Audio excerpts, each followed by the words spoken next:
Hi! Onion pakoda, வடை, crispy எல்லாத்தையும் எப்படி செய்யுதுன்னு பார்க்கலாம். அதுக்கு இஞ்சி, பூண்டு, பச்சை மிளகாய் எல்லாத்தையும் துருவிக்கோங்க.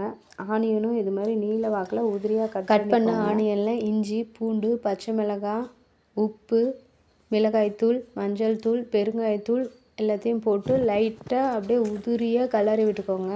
இல்லைன்னா வெங்காயம் ஒட்டிக்கும்.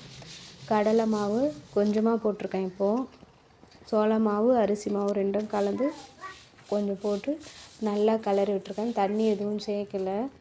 தண்ணிக்கு பதில் எண்ணெய் கொஞ்சம் காய வச்சு சூடாக சேர்த்துக்கிட்டா அப்போது ரெண்டும் நல்லாயிருக்கும். எண்ணெய் நிறைய குடிக்காது ஃபஸ்ட்டே எண்ணெய் போட்டுட்டோம்னா.